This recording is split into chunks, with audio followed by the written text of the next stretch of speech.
ചില ആളുകളുടെ കൂടെ കുറച്ചു നേരം ഇരുന്നു കഴിഞ്ഞാൽ നിനക്ക് വല്ലാത്തൊരു ക്ഷീണം തോന്നാറുണ്ടോ?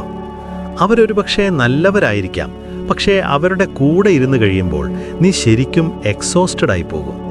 ആ ബന്ധമങ്ങ് കട്ട് ചെയ്താലോ എന്ന് പോലും നീ ആലോചിക്കും. പക്ഷെ പലപ്പോഴും അത് പ്രായോഗികമായിരിക്കില്ല. സത്യം പറഞ്ഞാൽ ഇത് നിന്റെ കുഴപ്പമൊന്നുമല്ല കേട്ടോ. സൈക്കോളജി ഇതിനെ കാണുന്നത് മറ്റൊരു രീതിയിലാണ്.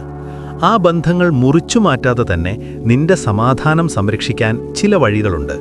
അതിനുള്ള 5 പവർഫുൾ സ്ട്രാറ്റജികൾ ഇന്ന് നമുക്ക് നോക്കാം. 1. ഇമോഷണൽ ബൗണ്ടറീസ്, അദൃശ്യമായ അതിരുകൾ. ബൗണ്ടറി എന്ന് വച്ചാൽ ഒരു മതിൽ കെട്ടുക എന്നല്ല അർത്ഥം. അതൊരു അദൃശ്യമായ വരയാണ്. സൈക്കോളജിയിൽ ഇതിനെ ഇമോഷണൽ കണ്ടെയ്ൻമെന്റ് എന്ന് പറയും. അതായത് മറ്റൊരാളുടെ വികാരങ്ങൾ എത്രത്തോളം നീ ഏറ്റെടുക്കണം എന്ന് നീ തന്നെ തീരുമാനിക്കുന്ന അവസ്ഥ.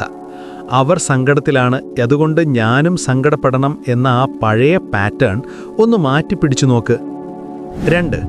Energy audit. എനർജി എങ്ങോട്ട് പോകുന്നു? ഇനി പറയാൻ പോകുന്നത് വളരെ പ്രധാനപ്പെട്ട കാര്യമാണ്.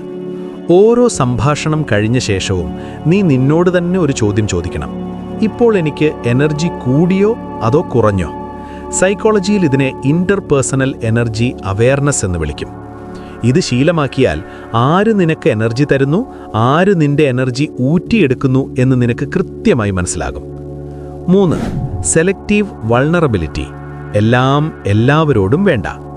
എല്ലാ കാര്യങ്ങളും എല്ലാവരോടും തുറന്നു പറയണം എന്നൊരു നിർബന്ധവുമില്ല. നിന്റെ മനസ്സ് തുറക്കുന്നത് ഒരു വീക്ക്നെസ് അല്ല, പക്ഷെ അത് ആരോട് ചെയ്യണം എന്ന് കൃത്യമായ ധാരണ വേണം. നിന്റെ ഏത് വെർഷൻ ആർക്ക് കാണിച്ചു കൊടുക്കണം എന്ന് നീ തന്നെ തീരുമാനിക്കുക. ഇതൊരു സ്വാർത്ഥതയല്ല, മറിച്ച് നിന്റെ മനസ്സിനെ സംരക്ഷിക്കാനുള്ള ഒരു വഴിയാണ്. 4.